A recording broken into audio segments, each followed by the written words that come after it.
Le Tchad est-il au bord de l'implosion sociale? Vous êtes nombreux à avoir répondu à notre question de la semaine. Mention spéciale aux Tchadiens, beaucoup ont donné leur avis. Après la grève des transporteurs, les fonctionnaires ont arrêté le travail. La loi de finances est l'objet de toutes les colères. Pourquoi cette crise sociale inédite? On se penche sur vos réactions et questions avec Thomas Dietrich. Bonsoir. Bonsoir. Alors vous êtes écrivain, auteur des Enfants de Toumaï, spécialiste aussi du Tchad. Alors les fonctionnaires sont vent debout contre cette nouvelle loi de finances. Pour Al-Blama Emat de Yaoundé, cette grogne sociale est l'aboutissement de la dérive managériale des recettes pétrolières. Aoumar Hamouche de Bamako ajoute même que quand tout allait bien, on dépensait sans penser à demain. Comment en est-on arrivé à cette crise sociale? Mais je pense qu'ils ont tout à fait raison. Au Tchad, aujourd'hui, on a une sorte de concours Lépine où le gouvernement redouble d'imagination pour prendre des mesures d'austérité. Vous avez eu la baisse du salaire des fonctionnaires de 5 à 40%. Le triplement de l'impôt sur le revenu, la hausse des prix à la pompe, c'est quand même un comble pour un pays pétrolier, l'augmentation des frais d'inscription pour les étudiants. Et à côté de ça, effectivement, le Tchad est un pays pétrolier, est un pays riche. Depuis le début de l'exploitation pétrolière en 2003, il y avait 1,3 à 1,5 milliard de dollars qui rentraient dans les caisses de l'État tchadien.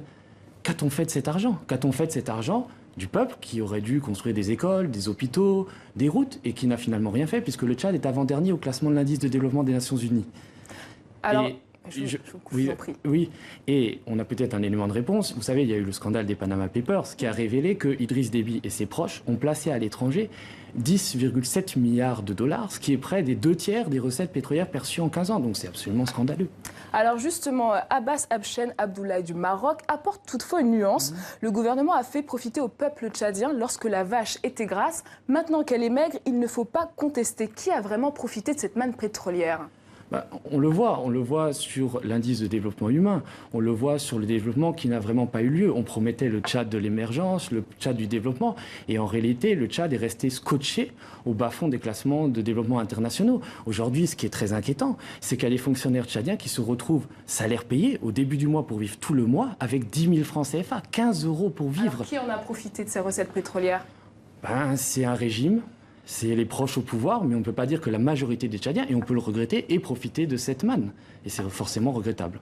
Alors sur le dossier des fonctionnaires, Koyanouba Arnaud N'Djamena dit « L'État doit assurer un audit des diplômes afin d'éradiquer les emplois fictifs ». Alors on le sait, la fonction publique est un secteur très dominant au Tchad. Est-ce qu'il y a eu des dérives? Alors effectivement, au lieu de demander des efforts à tous les fonctionnaires, il faudrait peut-être commencer par voir là où le bas blesse, c'est-à-dire les faux diplômes. Le fait que des fonctionnaires, je crois que dans la fonction publique, il y a 15% des fonctionnaires qui occupent plusieurs postes. Donc peut-être commencer par ça. Des gens complètement analphabètes qui se retrouvent à des postes de directeur. Peut-être il faudrait commencer par ça pour résoudre la crise. Alors pour Frédéric Voïna-Mana de N'Djamena, au lieu de faire des économies sur la masse salariale, le gouvernement ferait mieux de revoir son train de vie et lutter contre la corruption. Pourquoi l'assainissement des finances publiques est primordial au Tchad? Tout simplement parce qu'il n'y a plus d'argent dans les caisses. Mais n'est-il pas trop tard? Vous savez, comme moi, que le régime d'Idriss Déby est en place depuis 1990. Ça fait 27 ans. Il y a eu 15 ans d'exploitation pétrolière. Et même le Tchad... Pour vous, il est trop tard? Oui, il me semble qu'il est trop tard. Je pense qu'il y a eu trop de dérives, trop de corruption. Et cette oppression économique qu'on a là se double d'une oppression politique. Puisque Amnesty International, Human Rights Watch ont parlé des dérives de l'État tchadien, des atteintes aux droits de l'homme. Et actuellement, les marches qui sont organisées par la société civile structurée autour de Mamadou Nouri Bédou sont systématiquement interdites. Il y a des élèves qui se font arrêter et qui se font garder à vue arbitrairement. Donc c'est vrai que le peuple tchadien, je pense, a atteint un point de non-retour et n'en peut plus de ce régime qui les opprime depuis tant d'années. Alors le régime justifie ces mesures d'austérité par les exigences imposées par le FMI. Alors pourquoi le FMI, la Banque mondiale, impose au gouvernement de faire des économies, se demande Abakar Mahamat Hassan de N'Djamena. Moi, effectivement, je pense que c'est un problème de souveraineté. On ne doit pas laisser le FMI et la Banque mondiale décider à la place des Tchadiens des économies qu'il convient de faire. On l'a vu dans les années 90, ce que les plans d'ajustement structurel du FMI avaient fait, le chaos qu'ils avaient créé dans plusieurs pays d'Afrique. Sauf qu'en réalité, il n'y a plus d'argent dans les caisses. Et on ne peut pas décemment continuer à demander à la France ou à d'autres pays voisins de renflouer les caisses de l'État tchadien. Et Idriss Déby, qui s'est posé un peu comme l'héritier du panafricanisme, le nouveau Thomas Sankara, qui a vilipendé, sans doute à raison, le franc CFA. Quand on voit ses liens avec la France, ces liens presque incestueux, la base, le fait qu'il ait été sauvé à 2 reprises par les militaires français alors que des rebelles attaquaient N'Djamena, le fait qu'aujourd'hui 3000 soldats français campent à N'Djamena dans le cadre de l'opération Barkhane. Moi, il me semble que c'est un peu facile d'accuser l'étranger. Et Idriss Déby n'est peut-être pas l'homme qui a libéré les Africains de la France-Afrique, mais peut-être celui qui les a enchaînés un peu plus. Alors, passer à une autre question. L'implication du Tchad dans la guerre contre le terrorisme au Sahel a suscité aussi beaucoup de critiques.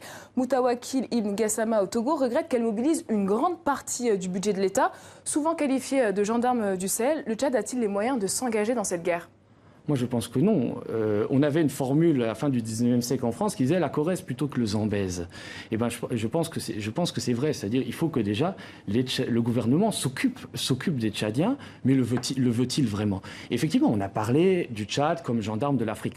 On oublie souvent que certes, il y a eu des sacrifices, et des sacrifices tout à fait nobles, des soldats tchadiens dans la guerre au Mali contre les djihadistes. Mais aussi le Tchad a été un facteur l'État tchadien a été un facteur de déstabilisation pour d'autres pays comme la Centrafrique, où il a été accusé de soutenir la Séléka, cette bande de mercenaires qui a semé le chaos en République centrafricaine à partir de 2012. Alors pour terminer, Patrice Moralbaye de SAR au Tchad, pour lui une chose est sûre, le gouvernement doit dialoguer avec les syndicats pour trouver une solution définitive à la crise. Est-ce que c'est l'unique solution selon vous pour sortir de cette crise aujourd'hui ? Est-ce que ce gouvernement veut véritablement le dialogue ? Peut-être, vous savez, je pense qu'à un moment, ce point de non-retour a été atteint et peut-être faudrait-il songer à un changement de régime, peut-être un dialogue inclusif qui pourrait aboutir sur une transition démocratique afin de régler justement ces problèmes économiques. Parce qu'on ne peut pas continuer avec un État prédateur qui pille les ressources des Tchadiens au lieu de participer à leur développement, le tout. Et on peut le regretter avec la complicité de la France. Alors il y a eu un léger remaniement ministériel, mais pour Laurent N'Djamena n'est pas convaincu, on peut changer 1000 fois les ministres, rien ne va marcher. Quelle a été l'efficacité de ces nombreux remaniements ? Alors Idriss Déby est un peu un monomaniaque du remaniement puisqu'il en fait 5 ou 6 par an. Alors là, il a eu un remaniement la semaine dernière, il a ramené donc le ministre de la Sécurité publique, l'éternel Ahmad Bachir, qui est réputé pour la brutalité de ses méthodes et qui a été ramené justement qui a été ramené justement pour réprimer les manifestations qui sont organisées par la société civile. Il y aura une grande marche jeudi prochain qui a été baptisée le jeudi de la colère. Merci beaucoup Thomas Dietrich pour votre analyse.